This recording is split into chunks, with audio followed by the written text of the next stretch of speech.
Estaba ahí, parada frente al espejo del baño de mi nueva casa de campo, secándome las lágrimas de felicidad que habían rodado por mis mejillas arrugadas.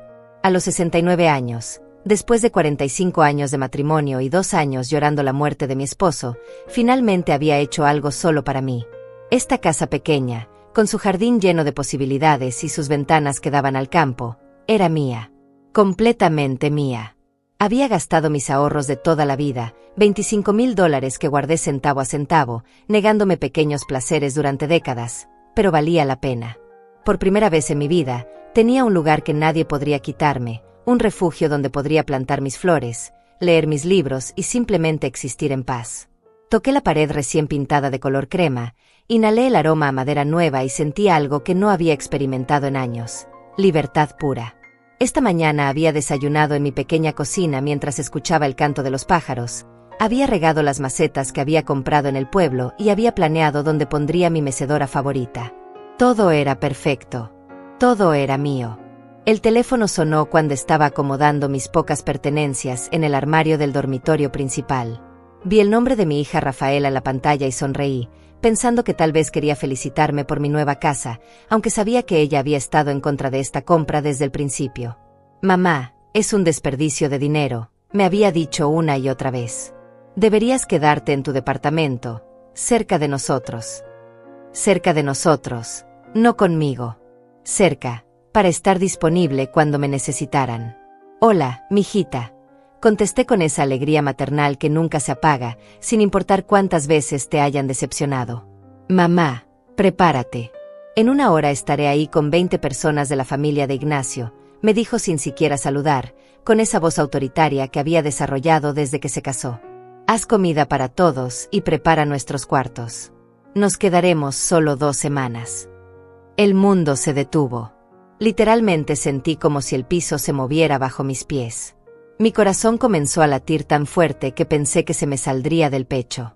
¿Cómo que 20 personas, Rafaela? Yo acabo de llegar, no tengo nada preparado, ni siquiera tengo comida para... Mamá, no seas dramática. Es tu familia ahora, tienes que recibirlos bien. Ignacio dice que su prima Paula viene con sus 4 hijos pequeños, su hermano Nazario con su esposa e hijos gemelos, y también vienen los tíos Pascual y Rubén con sus familias. Es época de vacaciones y necesitan un lugar donde quedarse gratis. Tu casa es perfecta.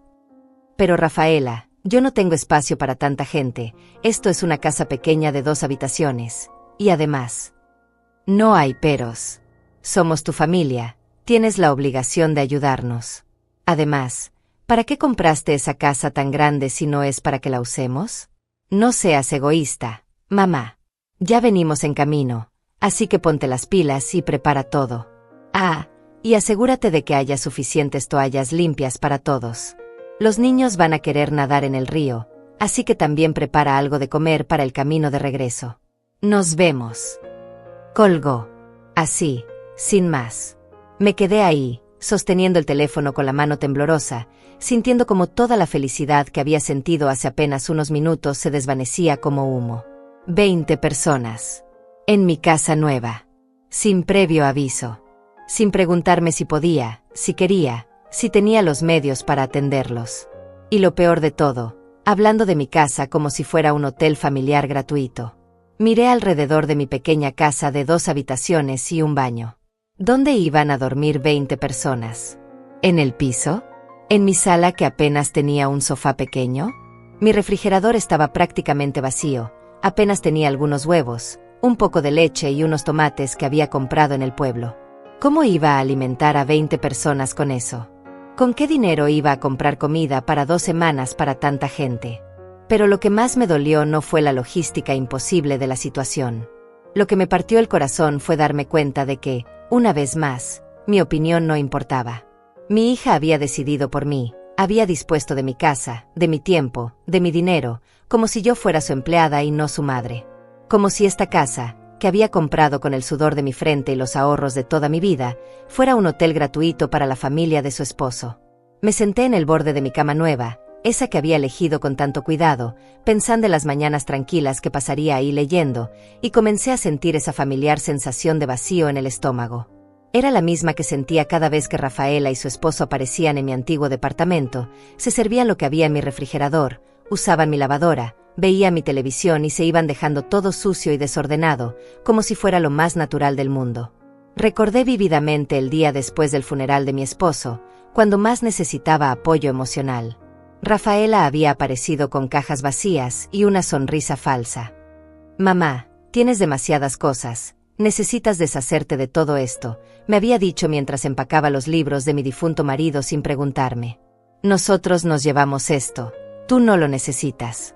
A tu edad ya no lees tanto».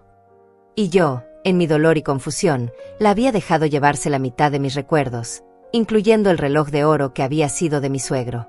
Cuando vendí el departamento para comprar esta casa, ella había insistido en que le diera el dinero a ella para invertirlo mejor.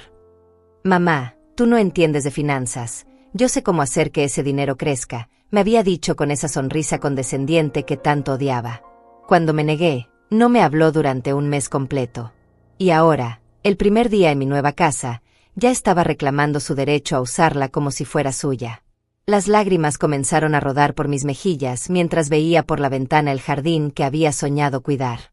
En una hora, todo este silencio, esta paz, esta sensación de libertad, se convertiría en caos. Me quedé sentada en mi cama durante varios minutos, tratando de procesar lo que acababa de pasar. El silencio de mi casa nueva, que hace unos momentos me había parecido tan hermoso y tranquilizador, ahora se sentía pesado y amenazante. En menos de una hora, este refugio que había construido con tanto sacrificio se convertiría en un lugar de caos y exigencias. Me levanté lentamente, sintiendo el peso de mis 69 años más que nunca. Mis piernas temblaron ligeramente mientras caminaba hacia la cocina, donde abrí el refrigerador con una mezcla de esperanza y desesperación.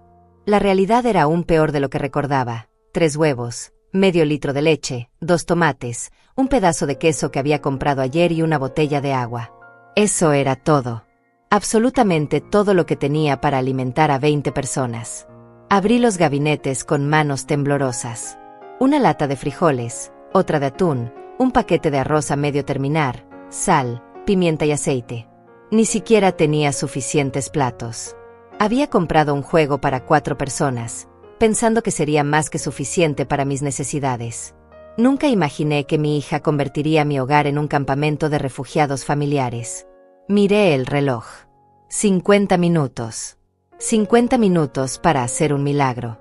Tomé mi bolsa y las llaves del carro, sabiendo que tendría que ir al pueblo a comprar comida, pero cuando revisé mi billetera, mi corazón se hundió aún más. Después de pagar la casa, los muebles básicos y los gastos del traslado, solo me quedaban $300 hasta el próximo mes. ¿Cómo iba a comprar comida para 20 personas durante 2 semanas con eso? El trayecto al pueblo se me hizo eterno. Cada minuto que pasaba era un minuto menos para preparar lo que fuera que pudiera preparar. En el pequeño supermercado del pueblo, corrí por los pasillos como una mujer desesperada, calculando mentalmente cada dólar que gastaba. Arroz, frijoles, pasta, salsa de tomate, algunas verduras baratas, pan. Nada elegante, nada especial, solo comida básica que pudiera rendir para muchas personas. La cuenta final, $240. Casi todo lo que me quedaba. Cuando regresé a casa, solo me quedaban 20 minutos. 20 minutos para transformar mi cocina pequeña en un restaurante capaz de alimentar a un ejército. Puse a hervir agua para el arroz y la pasta, abrí latas como una mujer poseída, piché verduras con lágrimas corriendo por mis mejillas. No eran lágrimas de cebolla. Eran lágrimas de rabia, de impotencia, de tristeza profunda por lo que estaba pasando. Mientras cocinaba, no podía dejar de pensar en cómo había llegado a este punto. Después de la muerte de mi esposo, había tratado de ser la madre perfecta, la suegra comprensiva, la abuela disponible. Cuando Rafaela necesitaba una niñera, ahí estaba yo. Cuando necesitaba dinero prestado, ahí estaba yo. Cuando quería usar mi carro porque el suyo estaba en el taller, ahí estaba yo. Siempre disponible, siempre dispuesta, siempre diciendo que sí. Recordé la vez que Ignacio, mi yerno, había llegado a mi antiguo departamento con 3 amigos sin avisar, esperando que les cocinara y les diera de beber durante todo un fin de semana de fútbol. «Es que mi mamá no está en la ciudad, y vete, y usted cocina tan rico», me había dicho con esa sonrisa falsa que tanto me molestaba. Y yo, como siempre, había corrido al supermercado, había gastado mi dinero y había cocinado para ellos como si fuera su empleada personal. O la vez que Rafaela me había pedido que cuidara a los hijos de su cuñada porque ella tenía una emergencia familiar. 3 niños pequeños durante una semana entera, sin pagarme ni un centavo, sin siquiera preguntarme si podía hacerlo.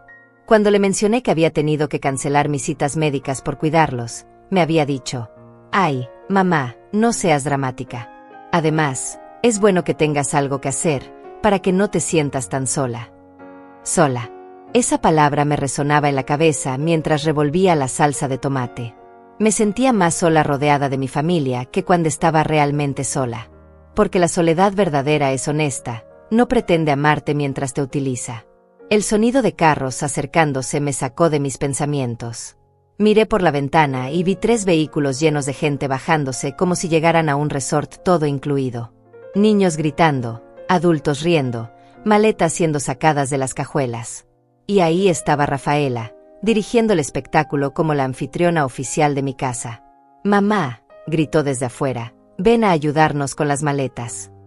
Me quedé ahí, parada en mi cocina, sosteniendo la cuchara de madera con la que había estado revolviendo la salsa, y algo dentro de mí se quebró.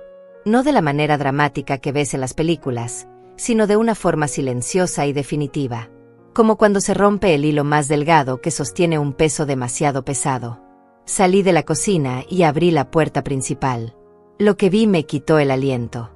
20 personas, efectivamente. Desde bebés hasta adultos mayores, todos bajándose de los carros como si llegaran a su casa de vacaciones favorita. Algunos ya tenían trajes de baño puestos, otros cargaban neveras portátiles llenas de cerveza, y todos, absolutamente todos, me miraban con esa sonrisa expectante de quien sabe que va a ser atendido como un rey.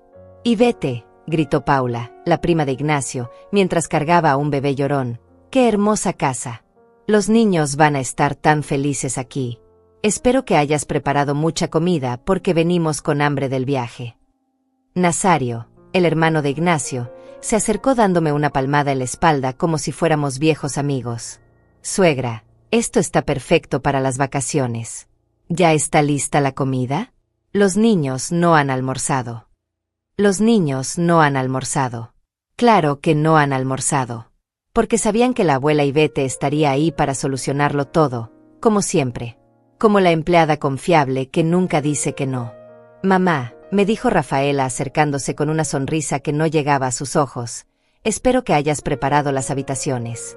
Paula y su familia van a necesitar la habitación principal porque el bebé llora mucho en las noches, y nosotros podemos dormir en la otra. Los demás pueden acomodarse en la sala». La habitación principal. Mi habitación.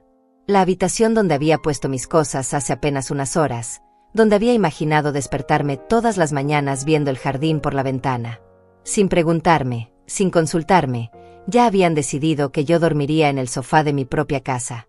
Miré a todas estas personas invadiendo mi espacio, tocando mis cosas, hablando de mi casa como si fuera suya, y por primera vez en muchos años, sentí algo diferente a la resignación. Sentí una chispa pequeña pero real de algo que había olvidado que existía, indignación. Pero todavía no sabía qué hacer con ella. «Mamá, la comida», me gritó Rafaela desde la puerta, como si fuera una mesera que se había tardado demasiado en tomar la orden. «Los niños tienen hambre y los adultos también queremos almorzar antes de instalarnos». Regresé a la cocina como un zombi, sintiendo los ojos de 20 personas clavados en mi espalda. En la estufa, el arroz se había pegado un poco al fondo de la olla, la pasta estaba al punto de pasarse y la salsa de tomate se veía más aguada de lo que hubiera querido. Pero era lo que había. Era lo que había logrado hacer con el poco tiempo y dinero que tenía. Comencé a servir en los pocos platos que tenía, sabiendo que no iban a alcanzar. Efectivamente, después de servir 8 platos, se me acabaron los trastes.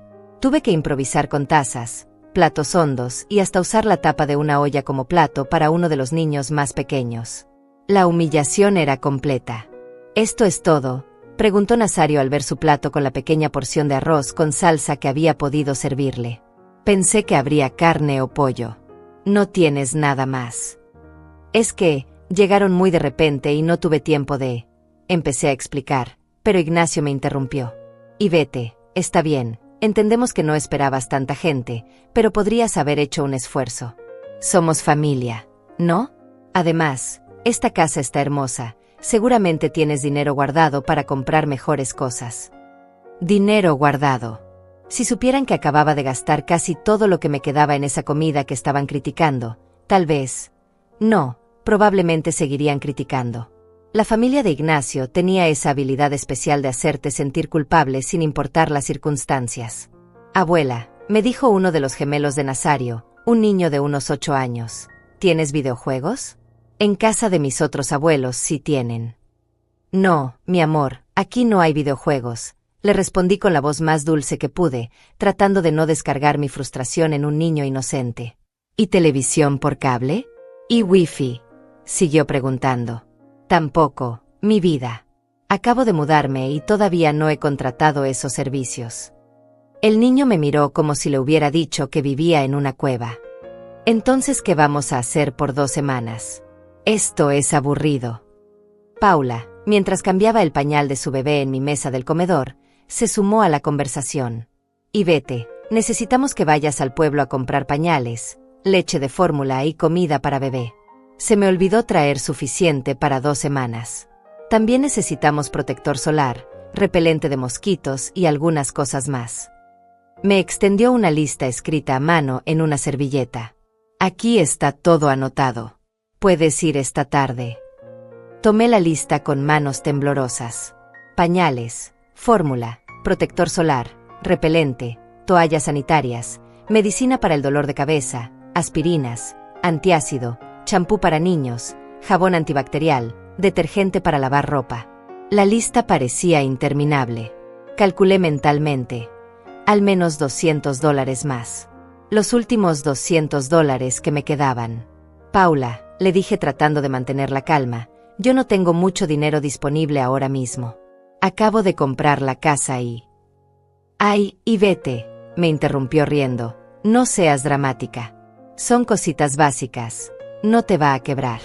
Además, es para tu familia. Estoy segura de que tienes algo guardado para emergencias. Emergencias. Ellos eran mi emergencia, pero no del tipo que había planeado. Pascual, uno de los tíos de Ignacio, se acercó con una cerveza en la mano. Una cerveza que había sacado de su propia nevera, por suerte, porque yo ni siquiera tenía bebidas. Y vete. ¿Dónde podemos poner nuestras cosas? Necesitamos espacio en el refrigerador para nuestras cervezas y comida. Abrí mi pequeño refrigerador, que ya estaba lleno con las pocas cosas que había comprado esa mañana. Bueno, pueden mover mis cosas y... Perfecto, dijo mientras comenzaba a sacar mis cosas del refrigerador para meter las suyas. ¿Y dónde está el cuarto donde vamos a dormir Rubén y yo? Es que, solo tengo 2 habitaciones, y Rafaela dijo que... Ah, no te preocupes. Podemos dormir en la sala.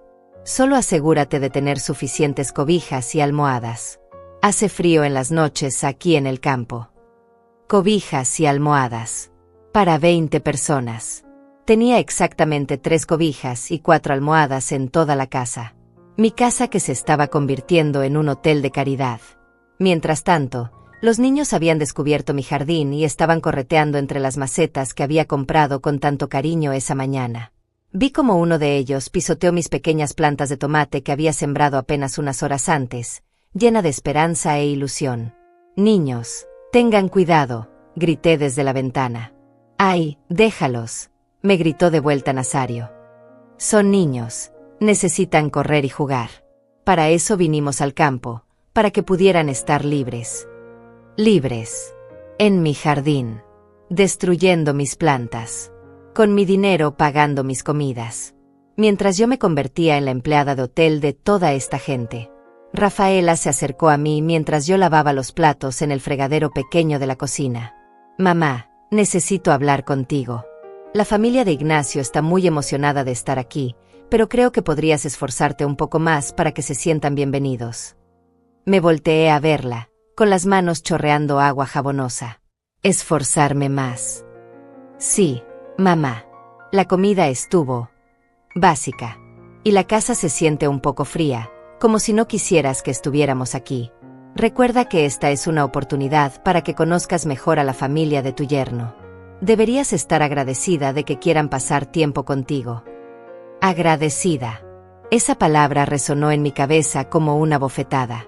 Agradecida de que 20 personas invadieran mi casa sin permiso, gastaran mi dinero, criticaran mi comida, destruyeran mi jardín y me trataran como su empleada personal. Además, continuó Rafaela, espero que no tengas planeado cobrarles nada por quedarse aquí. Sería muy tacaño de tu parte. Cobrarles. La idea ni siquiera se me había ocurrido, pero ahora que lo mencionaba, ¿por qué no? Si fuera cualquier otro lugar, estarían pagando al menos $100 por noche por habitación. 20 personas, 2 semanas, eso serían miles de dólares.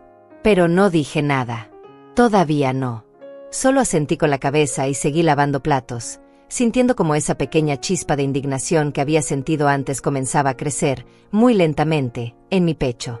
Esa noche, mientras 20 personas dormían cómodamente en mi casa, yo me quedé despierta en el sofá pequeño de la sala, escuchando los ronquidos que venían de todos lados, mirando al techo y preguntándome cuándo exactamente había perdido el control de mi propia vida.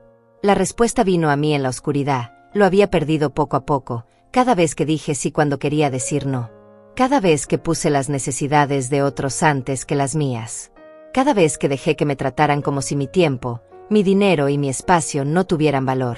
Pero por primera vez en mucho tiempo, también me di cuenta de algo más. Todavía estaba a tiempo de recuperar ese control.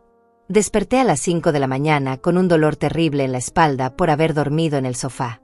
El silencio de la madrugada duró exactamente 30 segundos antes de que comenzara el caos. El bebé de Paula empezó a llorar, despertando a todos los demás niños, que inmediatamente comenzaron a correr por la casa gritando y jugando como si fuera un parque de diversiones. Me levanté del sofá, sintiendo cada uno de mis 69 años en las articulaciones, y me dirigí a la cocina para hacer café. Necesitaba cafeína para sobrevivir lo que se avecinaba.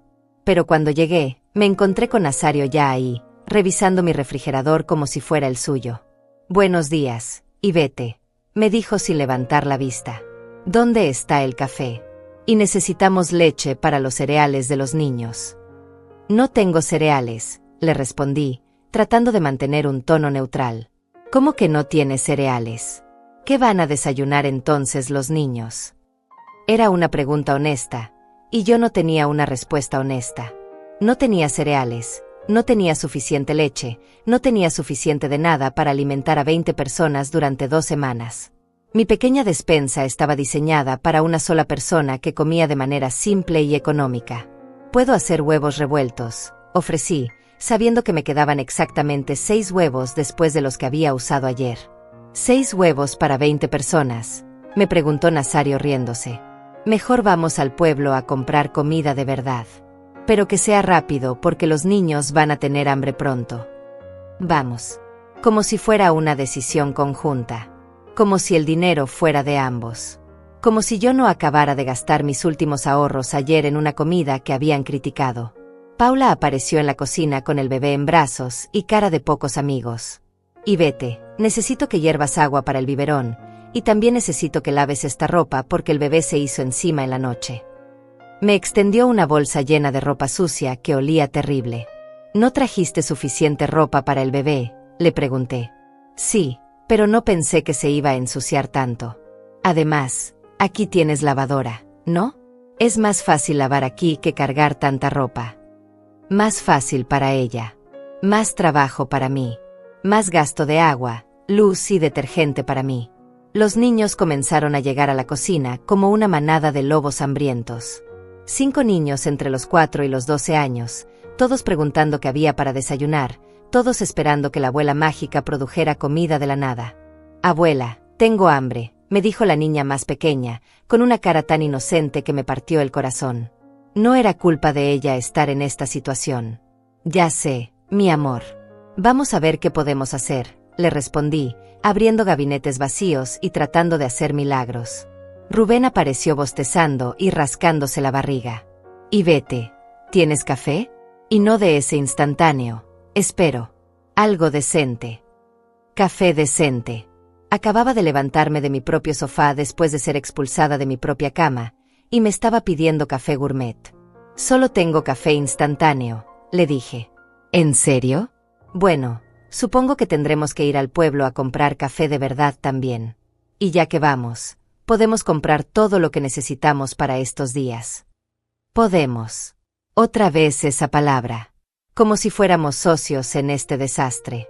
Rafaela bajó de mi habitación, donde había dormido cómodamente en mi cama, con cara de haber descansado perfectamente. Buenos días, mamá. ¿Ya está listo el desayuno? Ignacio tiene hambre y no le gusta esperar. Rafaela, no tengo comida suficiente para... Mamá, ya habíamos hablado de esto ayer. Necesitas organizarte mejor.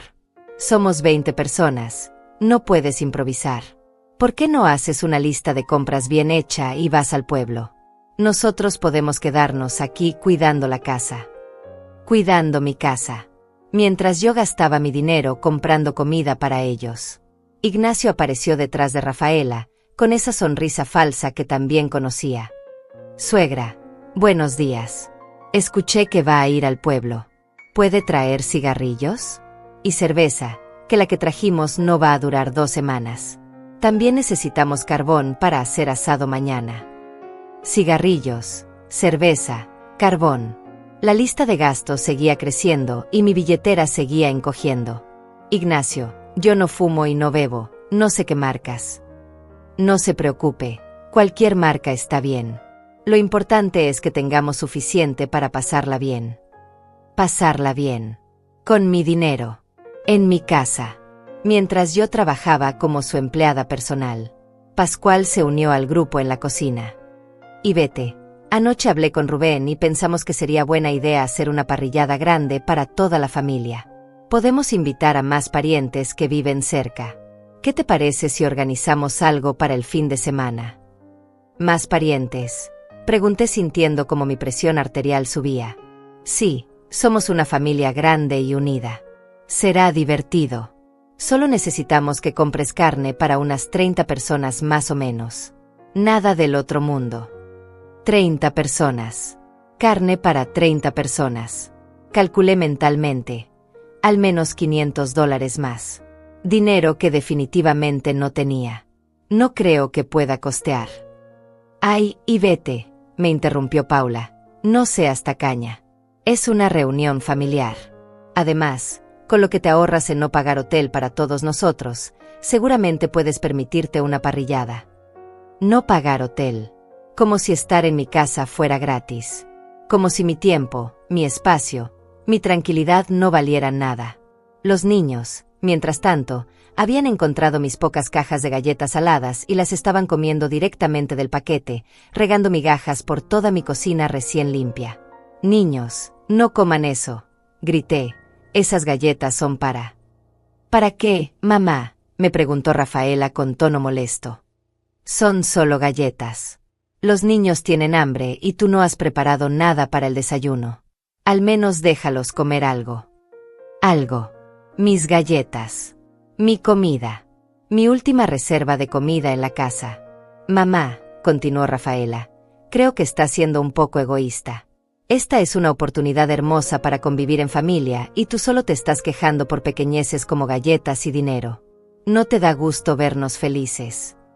Felices. Ellos estaban felices gastando mi dinero, durmiendo en mi casa, comiendo mi comida y tratándome como su empleada. Por supuesto que estaban felices. Me quedé ahí parada en mi cocina, rodeada de 20 personas que me miraban como si fuera la villana de la historia por no tener suficiente comida para alimentarlos gratis durante 2 semanas, y algo dentro de mí finalmente hizo clic. No fue una explosión dramática. Fue más bien como cuando se acomoda una pieza de rompecabezas que había estado fuera de lugar durante años. De repente, pude ver la imagen completa con una claridad que me sorprendió. Estas personas no me querían. Me necesitaban. Había una diferencia enorme entre esas dos cosas, y yo había pasado años confundiéndolas. Está bien, les dije con una calma que me sorprendió a mí misma. Voy a ir al pueblo a comprar lo que necesiten. Todos sonrieron, satisfechos de haber ganado otra batalla contra la abuela servicial. Pero mientras tomaba mi bolsa y las llaves del carro, no estaba pensando en comida o en listas de compras. Estaba pensando en algo completamente diferente. Estaba pensando en la oficina del abogado que había visto en el pueblo ayer, y en una conversación que tal vez era hora de tener. Por primera vez en días, salí de mi casa con una sonrisa real en los labios. El viaje al pueblo esa mañana fue el más liberador que había tenido en años. Por primera vez desde que llegó mi familia, estaba sola con mis pensamientos, sin nadie exigiéndome nada, sin niños gritando, sin adultos tratándome como empleada doméstica. El silencio del carro se sentía como un bálsamo para mi alma herida. Pero no fui directamente al supermercado como esperaban. En lugar de eso, estacioné frente a un pequeño café que había visto el día anterior y me senté a tomar un café real, de verdad, mientras organizaba mis pensamientos. Necesitaba tiempo para procesar lo que había entendido esa mañana. ¿Se encuentra bien, señora?, me preguntó la mesera, una mujer de mediana edad con cara amable. Se ve un poco perturbada. Le sonreí tristemente. Digamos que estoy viviendo una situación familiar complicada. Ah, dijo asintiendo con complicidad. Familia. A veces son los que más nos lastiman, ¿verdad? Sus palabras me golpearon como un rayo. Era exactamente eso. Mi propia familia era la que más me lastimaba, y yo había estado tan acostumbrada al dolor que había comenzado a pensar que era normal. Después del café, caminé por el pequeño pueblo hasta encontrar lo que buscaba, Jeremías Vázquez, abogado. El letrero era simple pero profesional. Respiré profundo y entré. Buenos días. Me saludó un hombre de unos 50 años con cara bondadosa. ¿En qué puedo ayudarla? Necesito asesoría legal sobre situaciones familiares, le dije, sintiéndome un poco ridícula pero decidida a continuar. Jeremías me invitó a sentarme y me ofreció agua. Durante la siguiente hora, le conté todo. Desde la llamada de Rafaela hasta la invasión de mi casa, desde los gastos que me estaban obligando a hacer hasta la falta total de respeto por mi propiedad y mi dinero. El hombre me escuchó sin interrumpir, tomando notas ocasionalmente. Señora Ivete, me dijo finalmente, lo que me está describiendo es abuso financiero y emocional. El hecho de que sean familia no les da derecho a usar su propiedad sin permiso o a obligarla a gastar su dinero en ellos. Pero, son mi familia, murmuré, repitiendo la excusa que había usado durante años. La familia verdadera respeta, no explota, me respondió con firmeza. ¿Alguna vez había pensado en establecer límites legales? Límites legales. La idea me parecía tan extraña como liberadora. ¿Qué tipo de límites?, pregunté. Bueno, por ejemplo, su casa es su propiedad privada. Usted tiene derecho absoluto a decidir quién puede estar ahí y bajo qué condiciones. Si alguien se niega a irse cuando usted se lo pide, técnicamente están cometiendo allanamiento de morada. Allanamiento de morada. Mi propia familia. También, continuó Jeremías, si son tantas personas usando su propiedad como lugar de hospedaje, legalmente usted podría cobrarles por los servicios que está proporcionando. Comida, hospedaje, servicios básicos. En cualquier hotel pagarían cientos de dólares por lo que usted les está dando gratis. ¿Podría realmente cobrarles?, pregunté, sintiendo una mezcla de esperanza y terror. Por supuesto. Es su casa, son sus recursos.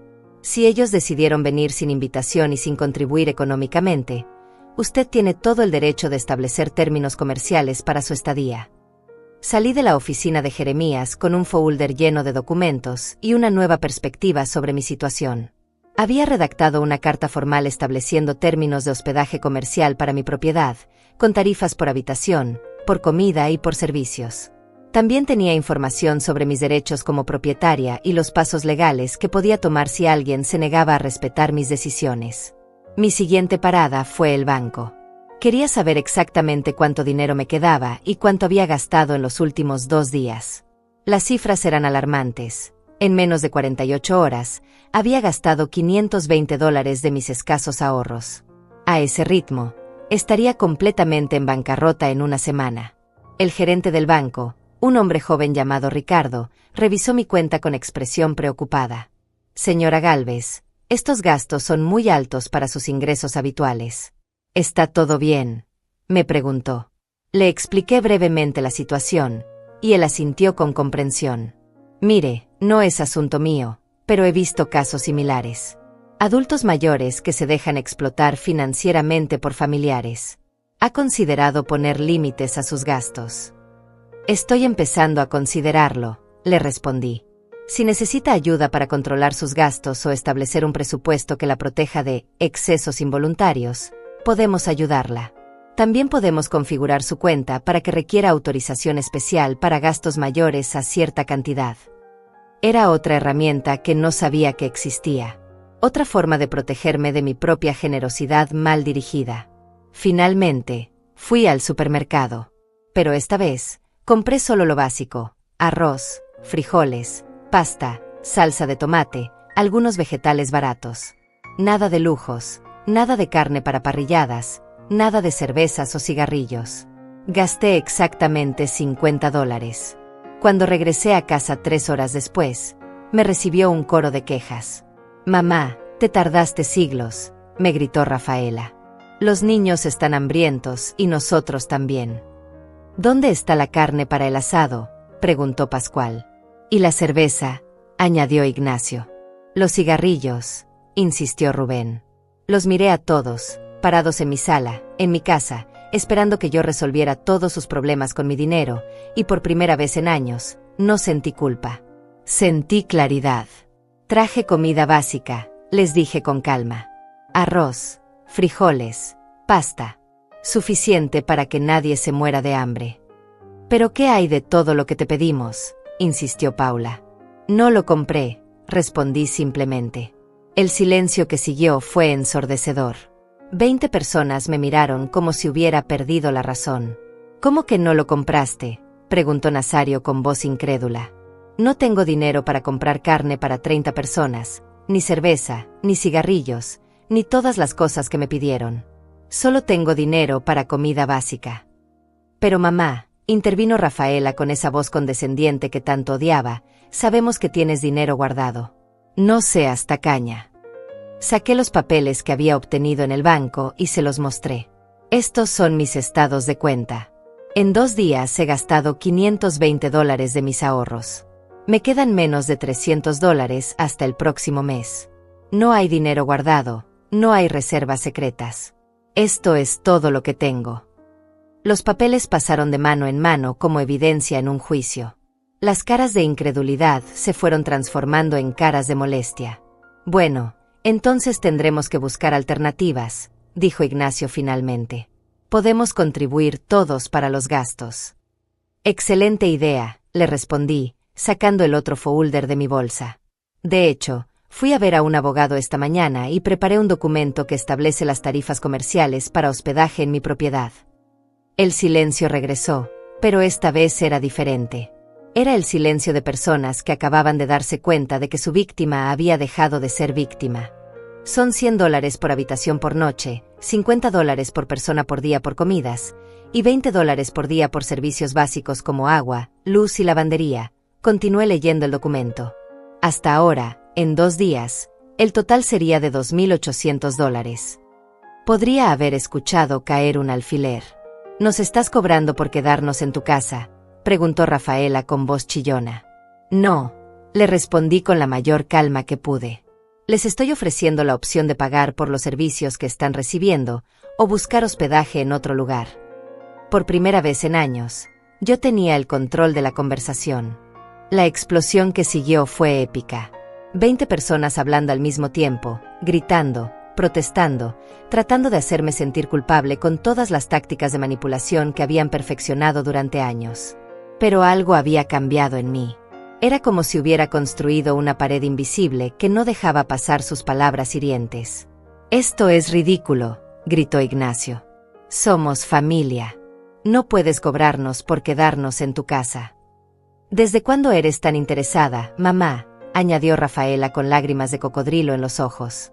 «Papá se estaría revolcando en su tumba si supiera que le estás cobrando a su propia familia». Mencionar a mi difunto esposo fue la gota que derramó el vaso, pero no de la manera que ella esperaba. En lugar de quebrarme, me dio fuerzas. «Tu padre», le dije con voz firme, «trabajó toda su vida para que yo tuviera seguridad económica.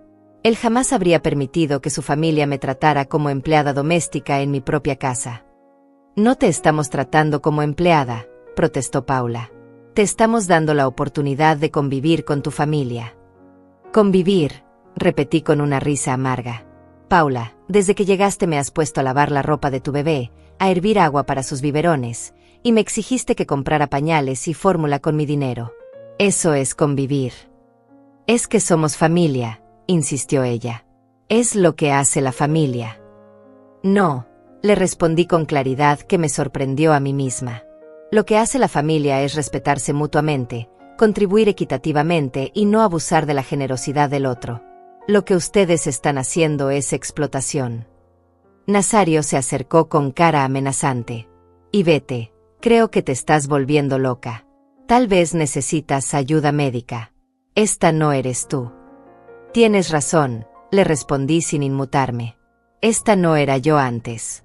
La Ivete de antes se dejaba pisotear, se gastaba sus ahorros en gente que la trataba mal y confundía ser utilizada con ser querida. Pero esa Ivete ya no existe. Mamá, esto es vergonzoso, gritó Rafaela. ¿Qué va a pensar la gente cuando sepan que le cobraste hospedaje a tu propia familia? La misma gente que pensaría mal de ustedes por llegar sin invitación a casa de una mujer de 69 años y esperar que los mantenga gratis durante 2 semanas, le respondí. Pascual trató un enfoque diferente. Ivete, seamos razonables. Entendemos que tienes gastos, pero estas tarifas son exageradas. Podemos darte algo simbólico, $50 por toda la estadía. $50, repetí lentamente. Para 20 personas durante 2 semanas. Esos son menos de 18 centavos por persona por día. ¿Sabes cuánto pagaron ustedes de gasolina para llegar aquí? Probablemente más de $50 cada carro. Pero eso es diferente, protestó Rubén. ¿Diferente por qué? ¿Porque su dinero vale más que el mío? Porque sus gastos son importantes, pero los míos no. La sala se llenó de murmullos y caras largas. Podía ver cómo se miraban entre ellos, tratando de decidir qué estrategia usar ahora. Fue entonces cuando apareció mi salvación en forma de una mujer de unos 60 años con una canasta de verduras en las manos. Era Matilde, mi vecina, que había venido a darme la bienvenida al vecindario. Buenos días, dijo desde la puerta abierta. Soy Matilde, vivo en la casa de al lado. Vine a conocer a mi nueva vecina y... Ay, disculpe, veo que tiene visitas. Pase, por favor, le dije, agradecida por la interrupción. Son familiares que vinieron de visita. Matilde entró y inmediatamente captó la tensión en el ambiente. Era una de esas mujeres mayores que han visto tanto en la vida que pueden leer una situación en segundos. ¡Qué familia tan grande!, comentó con una sonrisa, pero sus ojos inteligentes ya estaban analizando la escena. Debe ser caro mantener a tanta gente. Espero que estén contribuyendo con los gastos. El silencio incómodo que siguió fue elocuente. ¿No están contribuyendo?, preguntó Matilde con sorpresa genuina. ¡Ay, qué pena! En mis tiempos, cuando uno visitaba a alguien, siempre llevaba algo o ayudaba con los gastos. Especialmente si eran tantas personas. Es que somos familia, murmuró Rafaela. Ah, con más razón, respondió Matilde con energía. La familia es la que más debe cuidar a los suyos. ¿Saben qué? Mi hija vive en la ciudad y cada vez que viene con sus nietos, siempre trae el mercado completo. Dice que no es justo que yo gaste mi pensión en alimentar a toda su familia. Podía ver cómo las palabras de Matilde estaban teniendo efecto. Era una cosa que yo les dijera que estaban abusando de mí, pero era otra muy diferente que una extraña lo confirmara. ¿Y ustedes de dónde vienen?, siguió preguntando Matilde con curiosidad inocente. De la ciudad, respondió Ignacio secamente. Ah, el viaje debe haber sido caro. Gasolina, comida en el camino. Y luego llegar y encontrar todo pagado. ¡Qué suerte! Aunque supongo que entre todos se organizaron para ayudar a Ivete con los gastos de tanta gente. Cada palabra de Matilde era como una aguja pinchando la conciencia de mi familia. O al menos, pinchando su orgullo de verse expuestos ante una extraña. Matilde, le dije, ¿le gustaría tomar un café? Me encantaría conocerla mejor. Por supuesto. Pero no se preocupe por atenderme. Veo que ya tiene las manos llenas con tanta gente. Mientras preparaba café para Matilde en la cocina, ella me siguió. Querida, me susurró, no sé si es mi lugar decirlo, pero esa gente no tiene cara de estar aquí por cariño. Tienen cara de estar aquí por conveniencia. Sus palabras fueron como un bálsamo. Alguien más veía lo que yo había estado viendo, pero que había estado negando durante años. «Es muy obvio», le pregunté. «Hijita, llevo 60 años en este mundo. He visto de todo. Esa gente llegó esperando ser atendida como reyes, y usted tiene cara de quien no ha dormido bien y está gastando dinero que no tiene». Me quebré un poco. «Es que son mi familia. La familia verdadera no abusa, hija. La familia verdadera cuida a sus mayores, no los explota». Matilde me puso una mano cariñosa en el hombro. «¿Quiere que le cuente algo? Mi hermana tuvo el mismo problema con sus hijos.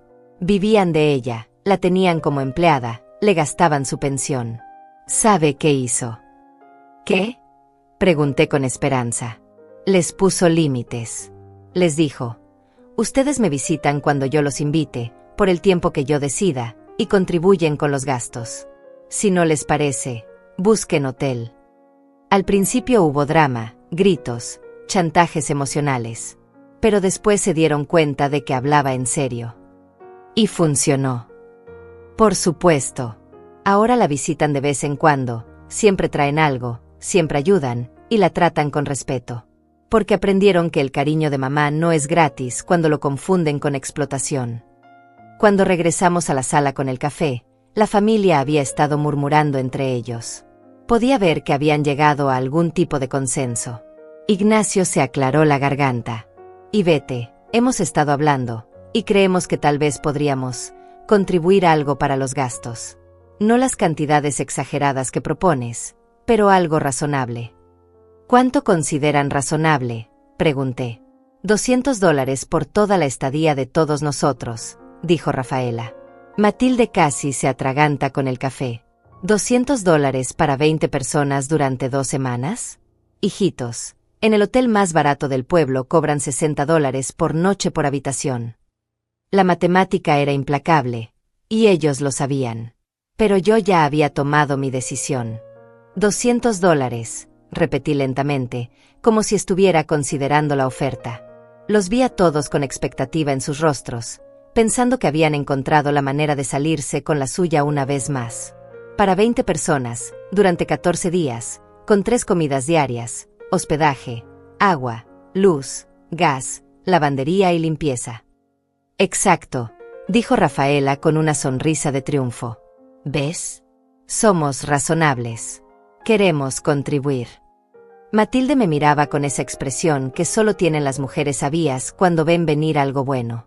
Había captado perfectamente lo que estaba pasando. «Está bien», les dije finalmente. «Acepto su propuesta». Todos suspiraron aliviados. Pensaron que habían ganado. Pero, continué, y vi cómo sus caras se endurecieron, con una condición. Como esta es ahora una transacción comercial, quiero que firmen un contrato de hospedaje. «¿Un contrato?», preguntó Nazario con desconfianza. «Por supuesto. Si van a pagar por servicios, necesitamos establecer claramente qué incluyen esos servicios y qué no. Es para protegernos a todos». Saqué los papeles que Jeremías había preparado y los puse sobre la mesa de centro. «Este contrato especifica que por $200, ustedes tienen derecho a dormir en el piso de la sala, una comida básica al día, arroz y frijoles, acceso al baño durante horarios específicos, y nada más». «Una comida al día», gritó Paula. «Pero nosotros esperábamos 3 comidas». «Claro que pueden tener 3 comidas al día», le respondí con dulzura. «Pero eso está en el paquete premium, que cuesta los $2.800 que mencioné originalmente». «Esto es absurdo», exploró Ignacio. «Estás loca si piensas que vamos a firmar eso». «No tienen que firmarlo», les dije con perfecta calma. «Pueden buscar hospedaje en otro lugar. De hecho, creo que sería lo mejor para todos». «Mamá», gritó Rafaela, «no puedes echarnos. Somos tu familia». «No los estoy echando», respondí. «Les estoy dando opciones. Pueden pagar las tarifas comerciales por los servicios que quieren, pueden aceptar los servicios básicos que pueden costear, o pueden buscar alternativas que se ajusten mejor a su presupuesto». Matilde aplaudió lentamente. «Bravo. Eso es exactamente lo que necesitaba hacer mi hermana. Opciones claras, términos justos, sin chantajes emocionales. Usted no se meta, le gritó Rafaela a Matilde. Esto es un asunto familiar. Tiene razón, respondió Matilde levantándose. Es un asunto familiar. Y una buena familia no trata así a sus mayores. Se dirigió hacia la puerta, pero antes de irse se volteó hacia mí. Y vete, si necesita cualquier cosa, ya sabe dónde vivo. Y si esta gente le causa problemas, no dude en llamarme. Aquí en el pueblo nos cuidamos entre vecinos. Después de que Matilde se fue, la sala quedó en silencio. Podía ver las ruedas girando en sus cabezas, tratando de encontrar una nueva estrategia. Pascual intentó el enfoque de la culpa. Y vete, tu esposo y yo éramos muy cercanos. Él me consideraba como un hermano. ¿Crees que le gustaría verte tratando así a su familia política? Mi esposo, le respondí, me enseñó a valorarme a mí misma. Me enseñó que el amor verdadero se demuestra con acciones, no con palabras. Y me enseñó que permitir que otros abusen de ti no es amor, es cobardía. Rubén probó con intimidación. Y vete, creo que no te das cuenta de la situación en la que te estás metiendo. Somos muchos y tú estás sola. No es inteligente hacer enemigos de la familia. Sus palabras me habrían aterrorizado antes. Pero ahora solo confirmaron lo que ya sabía. Estas personas no me amaban, me necesitaban. Y cuando no podían usar mi amor, recurrían al miedo. ¿Me estás amenazando en mi propia casa?, le pregunté con una calma que me sorprendió. No es una amenaza, respondió rápidamente. Solo estoy siendo realista. La realidad, le dije, es que ustedes vinieron a mi casa sin invitación, esperando servicios gratuitos que no pueden permitirse. La realidad es que cuando les pedí que contribuyeran equitativamente, se negaron. Y la realidad es que ahora que les ofrezco opciones justas, recurren a amenazas e intimidación. Paula comenzó a llorar. Era un llanto dramático, diseñado para manipular. No puedo creer lo cruel que te has vuelto. Y vete. Mi bebé necesita estabilidad, y tú nos estás echando a la calle. Tu bebé, le respondí, necesita padres que puedan costear sus necesidades básicas sin depender de explotar a una mujer mayor. Si no pueden permitirse unas vacaciones, tal vez no deberían tomarlas. Los niños, que habían estado jugando en el jardín, entraron corriendo. Abuela, ¿por qué están todos gritando?, preguntó la más pequeña. Mi corazón se partió un poco. Los niños eran inocentes en todo esto. Pero sus padres los estaban usando como escudos emocionales. Los adultos estamos teniendo una conversación seria, le respondí con dulzura. ¿Por qué no van a jugar afuera un ratito más? Es que tenemos hambre, dijo uno de los gemelos. Ya está lista la comida. Miré a todos los adultos en la sala. Ninguno se movió para ocuparse de sus propios hijos hambrientos. Esperaban que yo lo hiciera, como siempre. Padres, les dije, sus hijos tienen hambre. En la cocina hay arroz y frijoles que pueden preparar para ellos. ¿No vas a cocinar tú?, preguntó Nazario con incredulidad. Yo cociné ayer y anteayer. Hoy pueden cocinar ustedes. Pero nosotros no sabemos cocinar, protestó Paula. Entonces tal vez sea hora de aprender, respondí. O pueden llevar a los niños a comer al pueblo. Hay varios restaurantes. Ignacio se levantó bruscamente. Esto es el colmo. Rafaela, empaca nuestras cosas. Nos vamos ahora mismo. ¿A dónde?, preguntó Rafaela con pánico. No tenemos reservaciones en ningún lado. Buscaremos algo. Cualquier cosa es mejor que estar aquí con esta versión de tu madre. Me quedé sentada, mirándolos correr de un lado a otro empacando sus cosas apresuradamente. Parte de mí se sentía triste viendo el caos. Pero una parte más grande se sentía aliviada. Mamá, me dijo Rafaela cuando ya tenían todo empacado, esta no eres tú. No sé qué te ha pasado, pero espero que reflexiones sobre lo que has hecho hoy. Has destruido a tu familia por dinero. No, le respondí levantándome para mirarla directamente a los ojos. He encontrado mi dignidad. Y he aprendido la diferencia entre familia que me ama y gente que me usa. Te vas a arrepentir, me gritó mientras salía. Cuando estés sola y enferma, No vengas a pedirnos ayuda. Prefiero estar sola y con dignidad que acompañada y sin respeto, le respondí. Uno por uno, fueron subiendo a sus carros. Los niños lloraban porque no entendían por qué se tenían que ir tan rápido. Los adultos murmuraban entre ellos, probablemente planeando cómo contarle al resto de la familia lo terrible que era su abuela / suegra. Desde mi ventana, los vi alejarse por el camino de tierra hasta que desaparecieron completamente. Por primera vez en 3 días, mi casa estaba en silencio. Un silencio real, escogido, digno. El silencio que siguió a su partida no fue vacío como había temido. Fue lleno de paz, de posibilidades, de una tranquilidad que había olvidado que existía. Caminé por mi casa lentamente, tocando mis cosas, viendo mis espacios sin la invasión de 20 personas que no respetaban ni mi propiedad ni mi persona. La cocina estaba hecha un desastre. Platos sucios apilados, migajas por todas partes, el refrigerador dejado abierto, salsas derramadas en los gabinetes. Habían usado mis cosas como si fueran desechables, sin ningún cuidado ni consideración. Pero en lugar de sentir rabia, sentí una extraña satisfacción. Cada plato que lavé, cada superficie que limpié, era una pequeña recuperación de mi territorio. Estaba secando el último plato cuando escuché que tocaban a la puerta. Por un momento, mi corazón se aceleró pensando que habían regresado para otra ronda de manipulación y chantajes. Pero cuando abrí, encontré a Matilde con una olla humeante en las manos. Hice sancocho para 2, me dijo con una sonrisa cómplice. Pensé que tal vez tendría hambre después de toda esa batalla campal. La invité a pasar y nos sentamos en mi mesa de comedor, que ahora se veía enorme para solo 2 personas después de haber estado abarrotada con 20.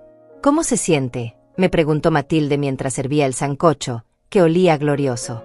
No lo sé, le respondí honestamente. Tengo miedo de estar haciendo algo terrible. Acabo de alejar a toda mi familia. Matilde dejó de servir y me miró directamente. Hijita, ¿puedo preguntarle algo? Antes de que llegaran esos buitres, ¿cuándo fue la última vez que se sintió genuinamente feliz? La pregunta me tomó por sorpresa. Pensé en los últimos años, en las visitas de Rafaela que siempre terminaban conmigo sintiéndome usada y vacía, en las llamadas que solo llegaban cuando necesitaban algo, en las fiestas familiares donde yo cocinaba y limpiaba mientras otros disfrutaban. Ayer en la mañana, respondí finalmente.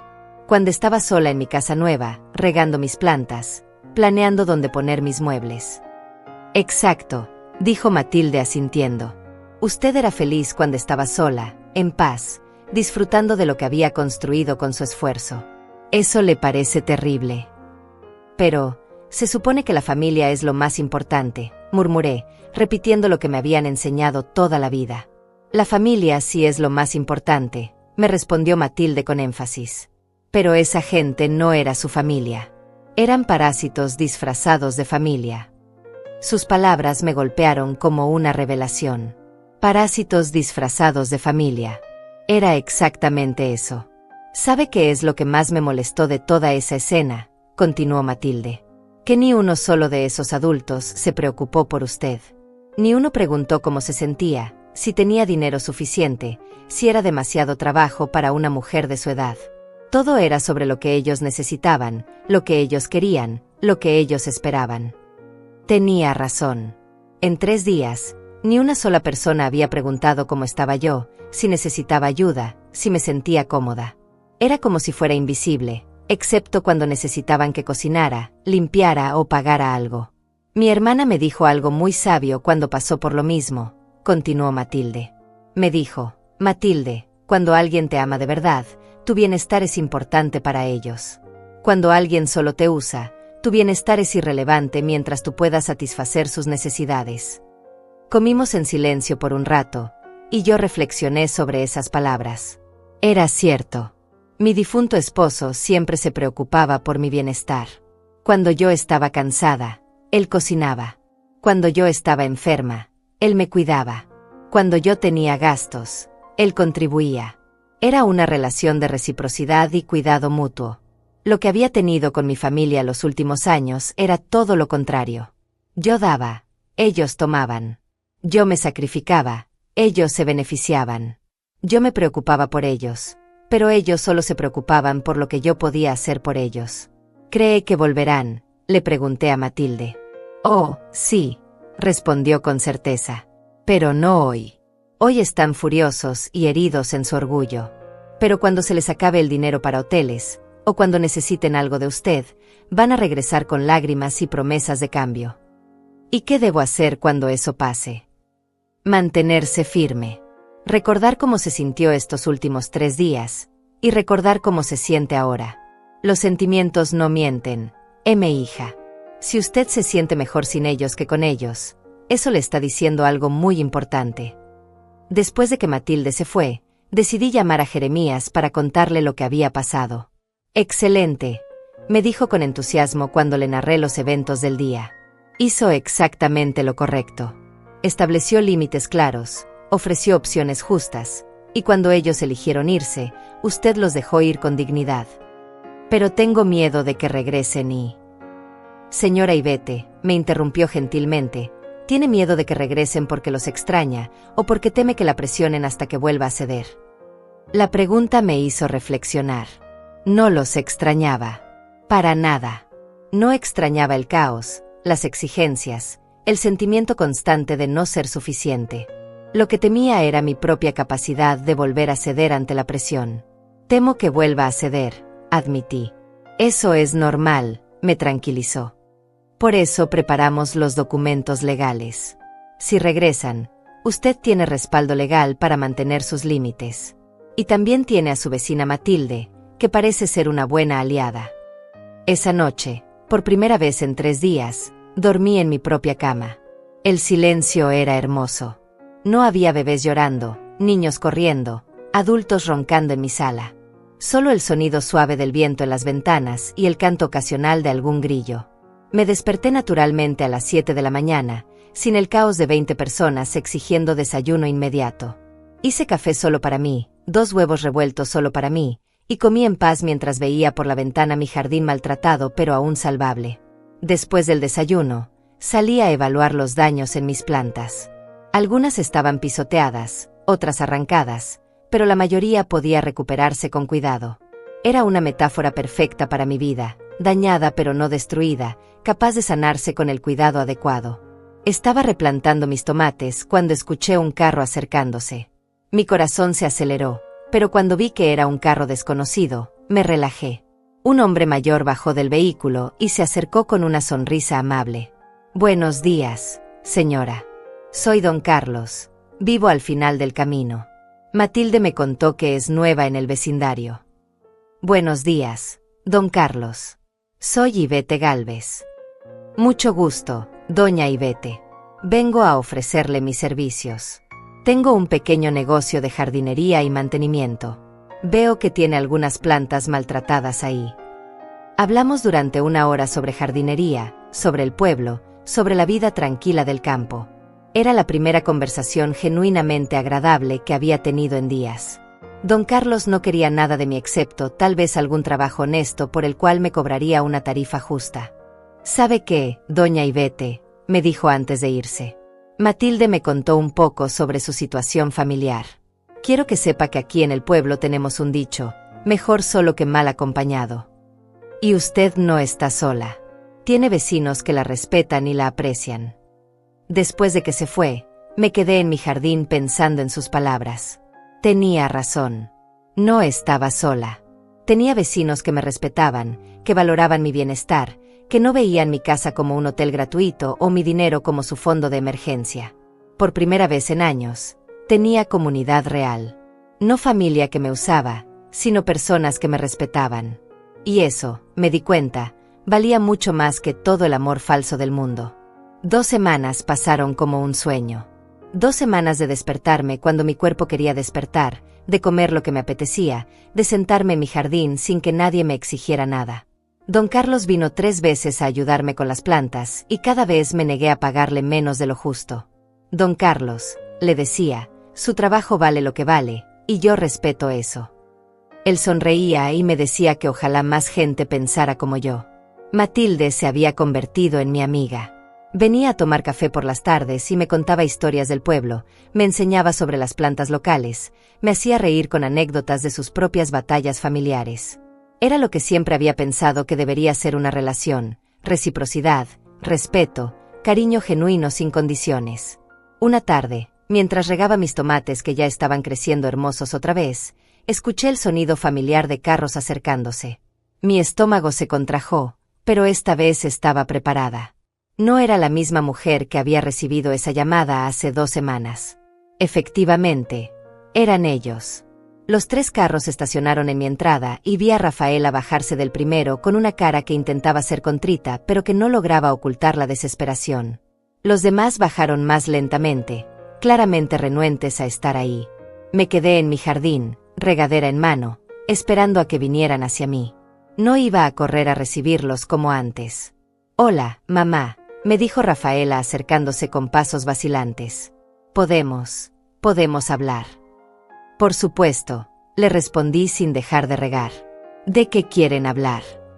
«Mamá, hemos estado pensando mucho estos días, y, bueno, tal vez fuimos un poco inconsiderados la vez pasada». «Un poco inconsiderados». Como llamar a una invasión una pequeña visita. «¿Inconsiderados en qué sentido?», pregunté, porque quería que lo dijera explícitamente. «Bueno, llegamos sin avisar con mucha anticipación, y tal vez esperábamos demasiado de ti sin contribuir lo suficiente». Era un avance, aunque mínimo. Al menos estaba reconociendo parte del problema. Ignacio se acercó con esa sonrisa falsa que también conocía. «Suegra, sabemos que estaba estresada la otra vez. Nosotros también estábamos estresados por el viaje y todo eso. ¿Qué dices si empezamos de nuevo?» «¿Empezar de nuevo cómo?», pregunté. «Bueno, podemos quedarnos solo una semana esta vez, y prometemos ayudar más con la limpieza y la cocina». «¿Y los gastos?», pregunté directamente. Se miraron entre ellos incómodamente. «Bueno, pensamos que podríamos contribuir algo. Tal vez $300 por toda la semana». $300 para 20 personas durante una semana. Seguían pensando que mis servicios no valían nada. «No», les dije simplemente. «¿No qué?», preguntó Rafaela. «No a todo. No pueden quedarse aquí». El silencio que siguió fue denso. Podía ver shock genuino en sus caras, como si realmente hubieran pensado que sus disculpas a medias y su oferta insultante me harían cambiar de opinión. «Pero mamá», insistió Rafaela, «te dijimos que lo sentimos. No es suficiente». «¿Sienten qué exactamente?», pregunté, porque quería escucharlo.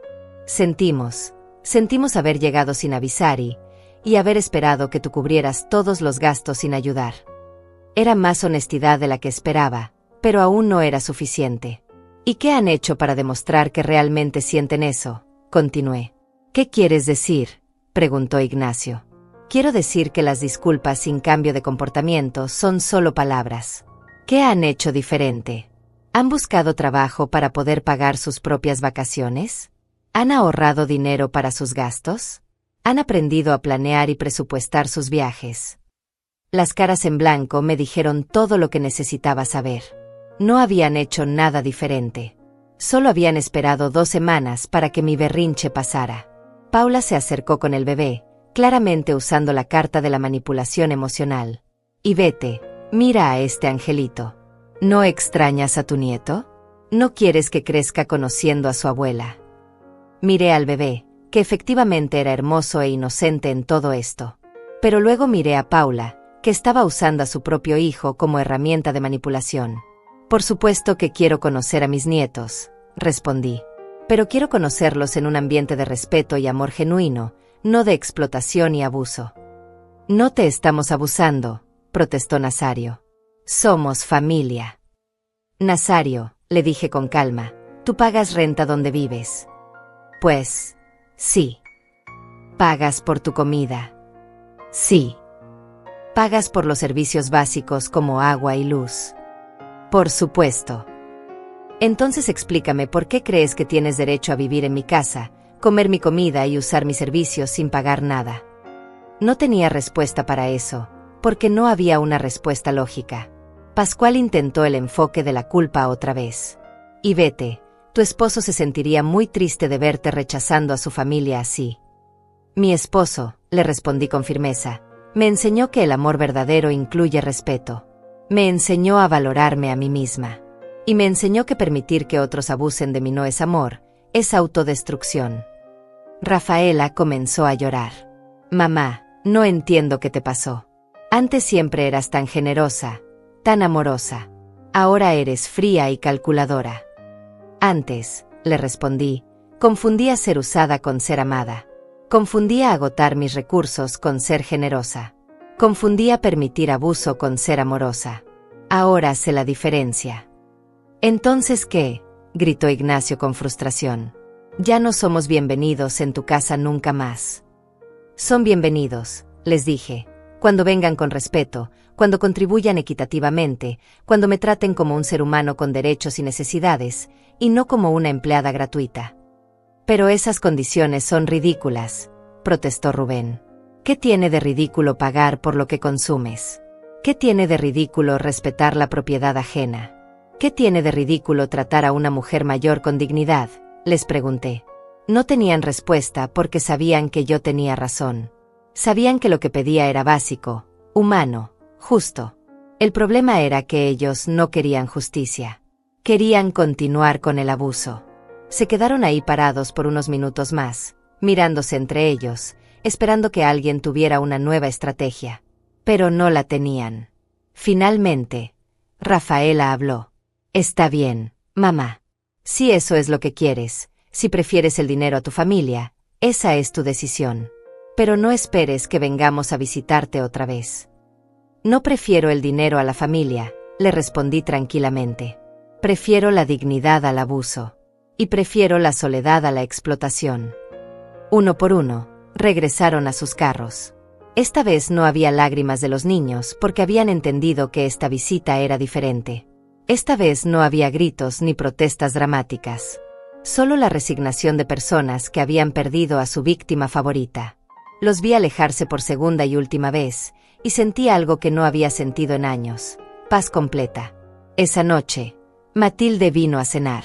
Había hecho pollo guisado y yo había preparado arroz con gandules. Comimos en mi terraza, viendo el atardecer sobre los campos, hablando de nuestros planes para el jardín. ¿Se siente bien con su decisión?, me preguntó. Me siento libre, le respondí. Por primera vez en años, me siento libre.